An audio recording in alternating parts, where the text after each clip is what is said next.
Él es Maximiliano Alberto Sánchez y desde el 2018 es estudiante de la carrera de licenciatura en Comunicación Social de la UNE y tiene discapacidad visual, pero eso no lo define. En esta entrevista se profundiza sobre su desarrollo en el ámbito académico y su integración teniendo en cuenta las herramientas que utiliza para el estudio y movilidad. Bueno, hola Maxi, bienvenido y nada, muchas gracias por tu tiempo para estar acá con nosotros. No, primero que nada, muchísimas gracias a ustedes por considerar y dejar de expresar cómo fue mi trayecto en esta facultad. Bueno, primero que nada te quería preguntar, ¿cómo fueron tus primeros años de escuela, digamos, secundaria, primaria y eso? Mis primeros años de escuela, la verdad que fueron, como siempre, ¿no? Esto cuesta, me costó un poco el aprendizaje del sistema Braille y demás, pero primero que nada, cuando me inicié básicamente en todo el tema de la escolaridad, arranqué en un instituto de rehabilitación que se llama Valentín Jaüí. Ahí arranqué a hacer una especie de estimulación temprana, o sea, cuando era muy chiquito. Después, poco a poco, me fui integrando en un jardín de infantes de manera común, digamos. Me fui integrando de a poco, fui aprendiendo cosas en toda mi temporada de primaria hice en la escuela especial número 26. Ahí fue donde empecé a aprender cuestiones como, por ejemplo, el sistema Braille, que es un sistema básicamente que mediante combinaciones de puntos se van formando letras. En cuarto grado me integré en una escuela común, ya estando más preparado, digamos, sabiendo utilizar todas las cuestiones que hay que, por ejemplo, el sistema Braille, sabiéndolo usar muy bien. En ese caso ya me pude instalar en cuarto grado, porque necesitaba menos asistencia quizás de profesores especiales. Así que lo que sí o sí siempre necesité fue una maestra integradora para que me pueda traducir lo que yo escribía en mi sistema Braille. Eso básicamente. Entiendo. ¿Y cómo decidiste estudiar comunicación social en ese caso? En su momento tuve un poco, no voy a decir un poco de miedo, por cuestiones que por ahí se mencionaban que yo no voy a poder y demás, pero en su momento mi objetivo siempre fue ser periodista deportivo, pero no en la institución que yo me iba a inscribir no llegó al cupo de integrante que se necesitaba para que pueda básicamente inscribir gente, entonces no pudo ser. Hasta que me enteré que, bueno, acá en la facultad se estudiaba periodismo también, si bien no es específicamente deportivo, tranquilamente yo sabía que podía estudiar y dedicarme a lo que me gusta, ¿no? Así que, bueno, claramente los comienzos fueron duros, pero poco a poco me fui adaptando, digamos, al ámbito universitario y fui saliendo adelante. Claro, ¿se te dificultó bastante el hecho de todo el trayecto de estos años en la facultad? Principalmente se me dificultó en la época de pandemia, pero bueno, eso creo que va más allá, ¿no? Siempre la mayoría de las personas ciegas tuvimos la dificultad en cuanto a veces al material. Hay muchos materiales que están, por ejemplo, de manera escaneada, o sea, voy a tratar de explicarlo más o menos, que están un día en un recuadro básicamente y por ahí costó en su momento acceder. Hoy en día creo que eso fue mejorando poco a poco y bueno, básicamente logré salir adelante, ¿no? Claro, y el tema de tus pares, de tus compañeros, ¿sentís que hay una integración por parte de ellos? La verdad que en la mayoría de los casos sí, yo creo que hay una buena integración. Siempre igual se nota como un cierto temor, en algunos casos, por ahí para acercar, para preguntar si cómo yo me manejo, si cómo me relaciono con las personas, si eso se nota bastante. Se nota en algunos casos, mejor dicho eso, hoy en día por lo menos. ¿Y en qué momento capaz sentiste que no tuviste tanta integración o no resultó bien el tema de tus compañeros? Hubo años, básicamente al comienzo el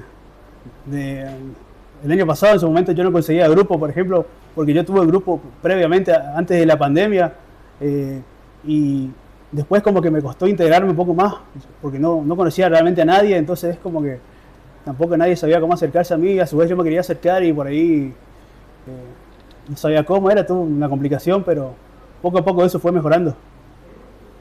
¿Y cómo hiciste como para sobrellevar esa integración?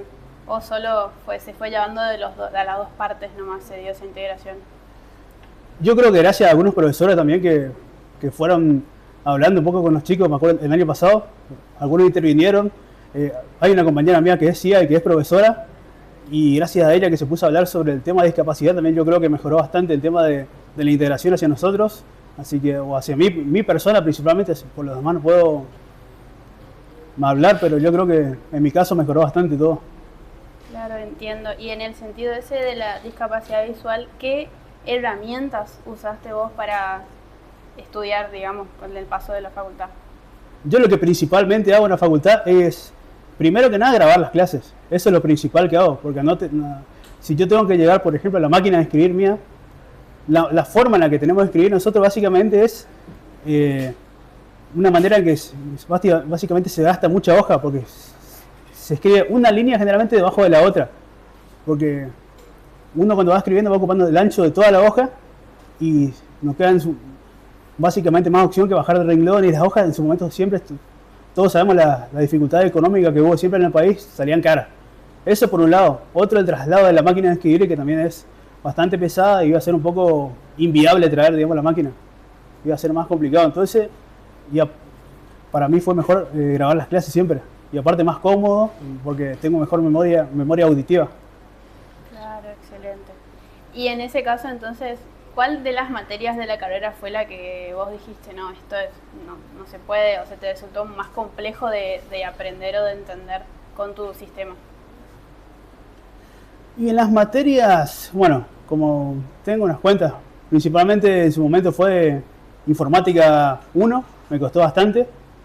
Y la verdad que porque por ahí hay cosas que, desde mi punto de vista, son, o no sé, por lo menos en mi caso, por ahí fueron más complejas, pero hasta creo que en momentos de pandemia fue cuando los profesores se dieron cuenta de las dificultades que teníamos nosotros al ser más chicos ciegos, como que se tomara más el tiempo para saber cómo nos manejábamos nosotros, y esto fue mejorando, y gracias a eso poco a poco fue mejorando nuestra situación, digamos.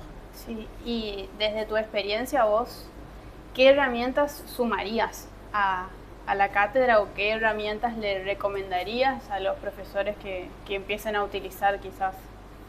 Yo principalmente lo que quiero mencionar en cuanto a los materiales, por ahí yo sé que se prioriza mucho el tema de las imágenes, mucho el tema de por ahí los materiales escaneados, por ahí que los materiales que se publiquen no sean tan así, sino que sean quizá con menos de manera escaneada, que sean un poco más con textos solamente, porque en ese caso se vuelve un poco más accesible, digamos, la lectura de los materiales con el sistema que tenemos nosotros actualmente. Básicamente eso, que no quiero básicamente exponerlo a nadie, pero para mí faltaron ganas, no mucho, en su mayoría. Creo que en general hay muy buena inclusión acá en la facultad, la verdad que eso se agradece, pero hubo en pocos casos en que para mí faltó. ¿Y qué pensás qué pensás que puedes faltar? ¿Qué es lo que te parece que falta?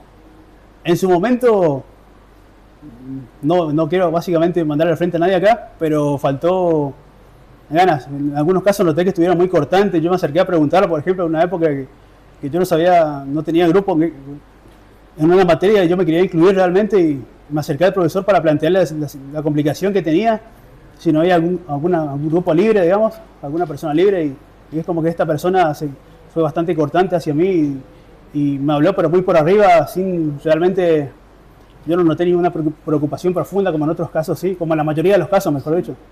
Básicamente eso. Y la mayoría de las materias también, obviamente, tiene trabajos prácticos grupales, o sea, es algo inevitable. Es algo inevitable, exactamente.